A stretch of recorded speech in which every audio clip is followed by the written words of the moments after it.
Hi friends, నేను మీ Ahmed Sharif, education mentor, student life coach and career counsellor. And ఇవాళ నేను మన క్లయింట్ తేజకృష్ణతో ఉన్నాను. Hi Tejakrishna. Hi sir. Tejakrishna, మీ గురించి మీరు స్మాల్ ఇంట్రో, అంటే ఎక్కడి నుంచి వచ్చారు, మీ సిజిపిఏ, మీరు ఎలా ఎక్స్మై మాస్టర్స్కి వచ్చారు, స్మాల్ ఇంట్రో ఇవ్వండి. మాది ఈస్ట్ గోదావరిలో ఒక విలేజ్ నుంచి వచ్చాను, మల్కీపురం అనే ఏరియా.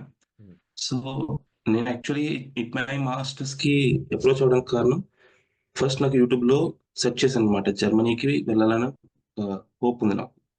నేను ఇలా వెళ్ళి అక్కడ అబ్రాడ్ స్టడీ చేయాలని. అయితే నేను యూట్యూబ్లో సెర్చ్ చేసి చూస్తే నాకు ఫస్ట్ మై మాస్టర్స్, అప్పుడు నేను ఆ వీడియోస్ చూస్తే చాలా అప్రోచబుల్గా ఉన్నాయి అనమాట. అప్పుడు ఇలా చేయాలి, ఈ ప్రాసెస్లో ఫస్ట్ ఇలా స్టార్ట్ చేయాలి, ఇలా మొదలు పెట్టాలని నాకు వచ్చింది. అయితే నాకు కొంచెం ఇంట్రెస్టింగ్ అనిపించి అప్పుడు మీ దగ్గరికి వచ్చాను అన్నమాట సార్. Yeah. అప్పటి నుంచి నా కెరీర్ అనేది స్టార్ట్ అయింది. మీ సిజిపిఏ అరౌండ్ 8.2, అంటే అది తక్కువ కాదు ఎక్కువ కాదు, బట్ కాంపిటీషన్ ఎక్కువ ఉండడం వల్ల మీరు ట్రిపుల్.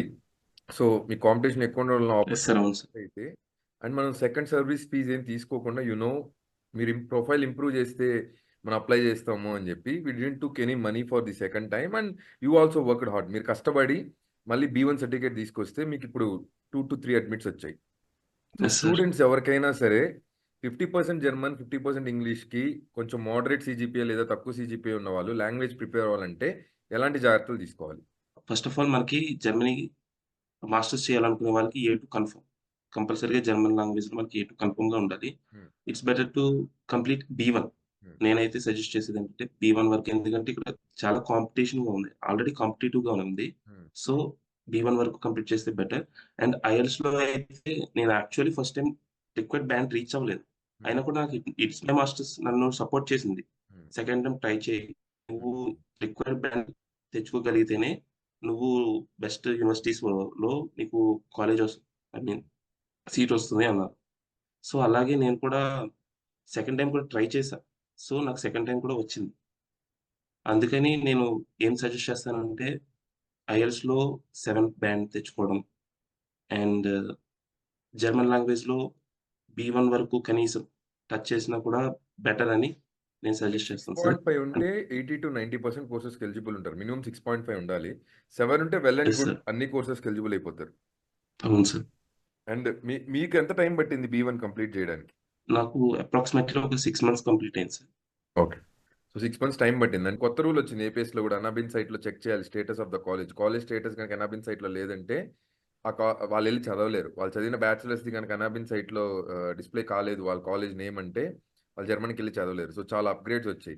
ఏపీఎస్ ప్లస్ ప్రొసీజర్ ఎప్పుడు స్టార్ట్ చేస్తే మంచిది అన్నది మీ థాట్. అంటే మీరు అయిపోయి స్టార్ట్ చేశారు, సో టైం అన్నది ఎంత ప్రీషియస్, ఎలా స్టార్ట్ చేస్తే బెటర్ అన్నది మీ ఒపీనియన్ చెప్పండి. అంటే సార్, నేను నా డ్రాబ్యాక్ వచ్చి నేను 4th ఇయర్ అయిన వెంటనే నేను ఇలా అప్రోచ్ అయ్యాను ఇది. Hmm. సో దానివల్ల నాకు కొంచెం ల్యాగ్ అయింది. Hmm. యాక్చువల్లీ మనం థర్డ్ ఇయర్‌లోనే ఉంటే మీతో ప్రాసెస్ గనక టై ఫాలో అవుతూ చేస్తూ ఉంటే Hmm. ఖచ్చితంగా నాకు 4th ఇయర్ ఎండ్ అవ్వగానే మేబీ అవ్వుండొచ్చు, నాకు జర్మనీకి వెళ్ళడానికి ఛాన్సెస్ ఎక్కువ ఉండొచ్చు. సో నేను చేసిన తప్పు మిగతా వాళ్ళకి జరగకూడదని నేను అంటుందేంటంటే, మీరు థర్డ్ ఇయర్‌లో ఉన్నప్పుడే మీరు ఇట్స్ మై మాస్టర్స్‌తో కలిసి మీ యొక్క ప్రాసెస్‌ని బిగిన్ చేస్తే ఖచ్చితంగా మీకు 4th ఇయర్ ఎండ్‌లో బెస్ట్ రిజల్ట్ వస్తాయి అని అనుకుంటున్నాను సార్ నేను. సో మీరు ఫస్ట్ ఒకసారి వచ్చి కలిసారు, తర్వాత మీరు ఈస్ట్ గోదావరి కాబట్టి మొత్తం ప్రాసెస్ ఆన్లైన్లో జరిగింది. Online process yes sir. మీకు ఎలా అనిపించింది ఆన్లైన్లో వర్క్ చేయడం? అందరూ ఇట్స్ మై మాస్టర్స్‌లో ఉండే ప్రతి ఒక్క టీమ్ గాని చాలా త్వరగా రెస్పాండ్ అవుతారు. మేము త్వరగా ఏమైనా ప్రాబ్లమ్ వచ్చింది ఇలాగా, తర్వాత స్టెప్ ఏంటి సార్? ఎలా చేయాలి అంటే, ఆ స్టెప్ ఎక్స్‌ప్లెయిన్ చేయడమే కాకుండా తర్వాత కూడా ఏం చేయాలి అనేది మాకు గైడెన్స్ ఇచ్చారు మీరు. ఉమ్, ఉమ్, అంటే ఆన్‌లైన్‌లో మాకు చాలా కన్వీనియంట్‌గా ఉంది. ఉమ్, ఉమ్. అందుకని నేనైతే చాలా బెస్ట్‌గా ఫీల్ అవుతున్నాను సార్. అండ్ మీకు ఇప్పుడు మేము కన్సల్టింగ్కి మెంటరింగ్కి డిఫరెన్స్ ఉంటుంది. So we are educational mentors. So మీకు నిజంగానే మెంటరింగ్లో డిఫరెన్స్, అంటే నాలెడ్జ్ ట్రాన్స్ఫర్, స్వాట్ analysis, life transformation, goal card, ఇలాంటివన్నీ ప్రాసెస్ చేసినప్పుడు మీకు నిజంగానే మెంటరింగ్లో డిఫరెన్స్ కనిపించిందా? Yes sir, sure. ఎందుకంటే మేము యాక్చువల్లీ నాకు 4th ఇయర్ అయిన తర్వాత ఇలా స్వాట్ అనాలిసిస్ చేసుకోవాలి, ఈ ప్రాసెస్‌లో చేసుకుంటేనే నీకు కొంచెం ఫాస్ట్‌గా అవుతాయి అనేది ఐడియా లేదు సార్. ఎప్పుడైతే నాకు ఇట్స్ మై మాస్టర్స్ వాళ్ళు నాకు ఇలా స్వాట్ అనాలిసిస్ ఇచ్చారు, అంతే కాకుండా గోల్డ్ కార్డ్ కూడా ఇచ్చారు. దాన్ని నేను ఫుల్‌ఫిల్ చేసుకొని ఒక సైడ్ పెట్టుకొని ఓకే. ఇది రీచ్ అయ్యానా? లేదా? అనేది తెలిసిందనమాట. నా వీక్‌నెసెస్ ఏంటి? నా స్ట్రెంగ్త్స్ ఏంటి? అన్నీ తెలిసినియి. అంతవరకు నాకు అసలు ఐడియా లేదు ఎలా స్టార్ట్ చేయాలి ఏంటిది. హ్మ్. ఎప్పుడైతే నేను స్వాట్ అనాలిసిస్ చేశానో అప్పుడే నాకు నా పాత్ అనేది బిల్డ్ అవ్వడం స్టార్ట్ అయిందనమాట. Okay. Short listing of courses and verification of ECTS అంటే కొంతమంది ఏమనుకుంటారంటే అక్కడ ఎలిజిబిలిటీ ఉంటే అప్లై చేసేస్తారు. ఈసీటీఎస్ ఎలిజిబిలిటీ ఉండాలి, సబ్జెక్ట్ ఎలిజిబిలిటీ ఉండాలి, లాంగ్వేజ్ ఎలిజిబిలిటీ ఉండాలి అండ్ కొన్ని ఇంగ్లీష్ థాట్ ప్రోగ్రామ్స్ ఉంటాయి కానీ జర్మన్ లాంగ్వేజ్ అడుగుతాయి. సో ఆ షార్ట్ లిస్టింగ్ 15 కోర్సెస్ మనం చేసే ప్రాసెస్సే ఇన్ని ఇన్వాల్వ్ అయి ఉంటాయి. కొన్ని స్పెషల్ డాక్యుమెంట్స్ అడుగుతాయి. సో ఆ షార్ట్ లిస్టింగ్ ప్రాసెస్ మీకేమనిపించింది అంటే షార్ట్ లిస్టింగ్ 15 కోర్సెస్ చేయడము, మనం అప్లై చేసే ప్రాసెస్ టైం పట్టడము, మళ్ళీ ట్రాన్స్క్రిప్ట్స్, ఎల్ఓఆర్స్ ఇవన్నీ మనం తెచ్చుకోవడము. మీకెలా అనిపించింది ఇది? అంటే దీనికి రిక్వైర్ అయిన టైం ఏంటి? మీ ఎక్స్‌పీరియన్స్ ఏంటి? ఫేమస్ టీమొచ్చి నాకు షార్ట్ లిస్ట్ ప్రిపేర్ చేసుకోమని చెప్పారు సార్. హ్మ్. అయితే వాళ్ళు నాకొక ఎక్సెల్ షీట్ పంపారు. హ్మ్. ఆ పంపిన దాంట్లో నా కోర్స్‌కి రిలేటెడ్‌గా ఉన్నవన్నీ నేను షార్ట్ లిస్ట్ చేసుకున్నాననమాట. హ్మ్. చేసుకున్న తర్వాత వాటిలో నీకేది సూట్ అవుద్ది, ఏంటి అనేది చేసుకోమన్నారు. చేసుకున్నా. అంతే కాకుండా అమ్మా ఇది కూడా ట్రై చెయి. ఈ యూనివర్సిటీ కూడా నీకు బెస్ట్ సూట్ అవుద్ది అని కూడా నాకు సజెస్ట్ చేశారు. అలా సజెస్ట్ చేసుకోగా నాకు 15 యూనివర్సిటీస్ నేను షార్ట్ లిస్ట్ చేసుకోగా, అందులో నేను ఆల్‌మోస్ట్ 11 అప్లై చేశాను సార్. హ్మ్. 11 అప్లై చేస్తే 11 ఇందులో నీకు 11 కాదు. ఇది కూడా ఈ యూనివర్సిటీ కూడా అప్లై చెయి. నీకు ఖచ్చితంగా వచ్చుద్దని చెప్పి నాకిలా షార్ట్ లిస్ట్ చేసి, వాళ్ళే నాకు సజెస్ట్ చేసిన తర్వాత బెస్ట్ రిజల్ట్ వచ్చేలాగా ఒక 4 యూనివర్సిటీస్ నాకిప్పుడు ప్రెజెంట్ అప్రూవల్ వచ్చినియి సార్. అది. అంటే ఫస్ట్ టైము మీకు జర్మన్ సర్టిఫికేట్ లేదు. సెకండ్ టైము జర్మన్ సర్టిఫికేట్ ఉంది. జర్మన్ సర్టిఫికేట్ వల్ల అడ్వాంటేజెస్ ఏంటని మీరే బెటర్‌గా చెప్పాలి. 4 అడ్మిట్స్ అన్నది చిన్న విషయం కాదు గదా! సో, మీరు చెప్పాలి. మీకెలా అనిపిస్తుంది? జర్మన్ లాంగ్వేజ్ కష్టపడి నేను 6 మంత్స్ ఇన్వెస్ట్ చేసి నేర్చుకున్నందుకు ఏమనిపిస్తుంది అంటే మీరేమంటారు? జర్మన్ లాంగ్వేజ్ అనేది మనం ఎక్కడైనా నేర్చుకోవచ్చు. లైక్ ఆన్‌లైన్‌లో ఉంటుంది. మనం చాలా చోట్ల నేర్చుకోవచ్చు. కానీ గాయత్రిలోనే పర్టిక్యులర్‌గా అంటే నాకు ఒక కల్చర్‌ని నేర్పించింది. అంటే ఆ లాంగ్వేజెస్ నేర్చుకోవడం వల్ల నెక్స్ట్ స్టెప్ ఏంటి?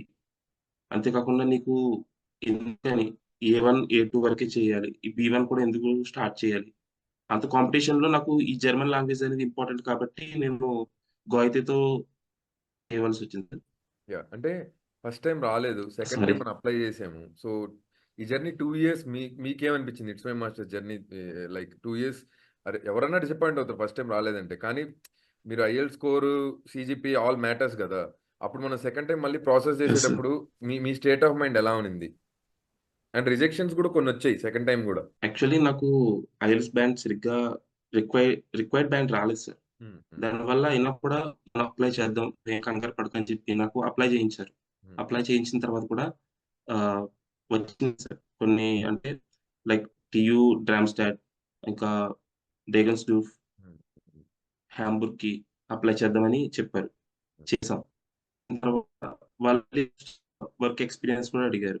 హ్మ్. దానివల్ల ఎప్పుడైతే నాకు వర్క్ ఎక్స్‌పీరియన్స్ లేదో, సో, అంటే నాకు అడ్మిషన్ రిజెక్ట్ అయినాయన్నమాట. దాని తర్వాత కొంచెం హోప్ అనేది తగ్గడం మొదలైంది. హ్మ్. హ్మ్. అయితే నాకు ఫస్ట్ సపోర్ట్ ఇచ్చింది మీరే.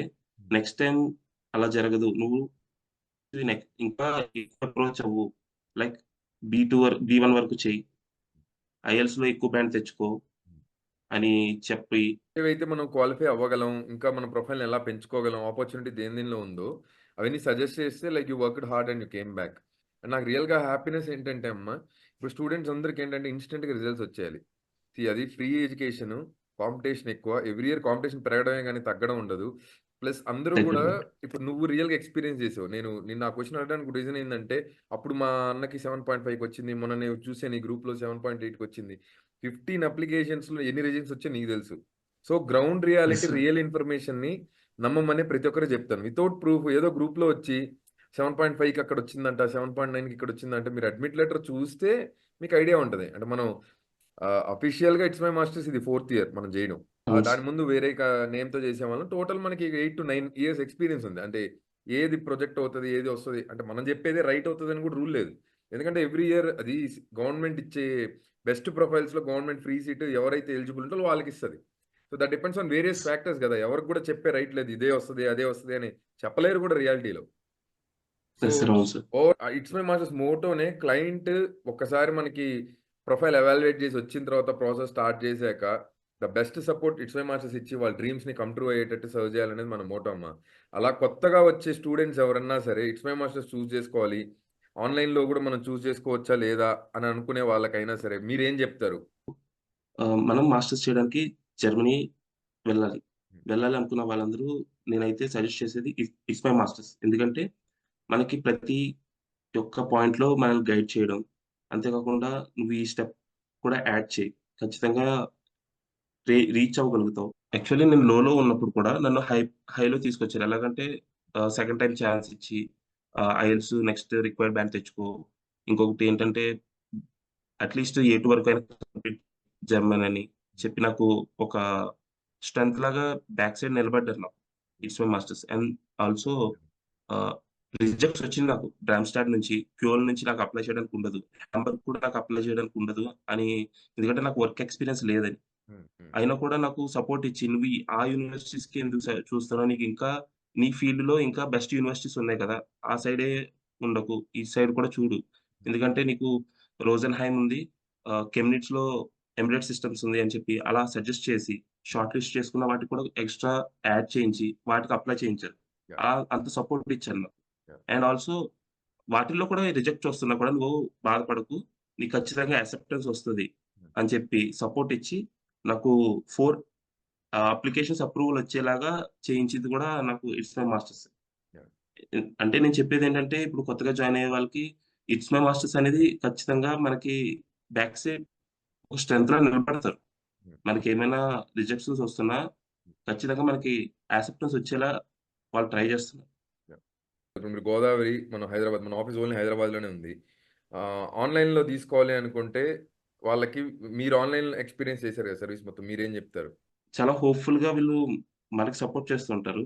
మన ప్రాసెస్‌ని కూడా ఒక బెటర్ వేలో వెళ్తూ చేస్తుంటారు. Thanks a lot Tejakrishna. మీ వాల్యుబుల్ టైమ్ తీసుకొని మాకు టెస్టిమోనియల్ ఇచ్చినందుకు. And it has okay been sir. A great pleasure working with you. And మీరు మీ కెరియర్‌లో ఫర్దర్ హైట్స్‌కెళ్ళి రీచ్ అవ్వాలని, ఇంకా సక్సెస్‌ని మీరు అచీవ్ చేయాలని కోరుకుంటూ thanks a lot. Thank you sir.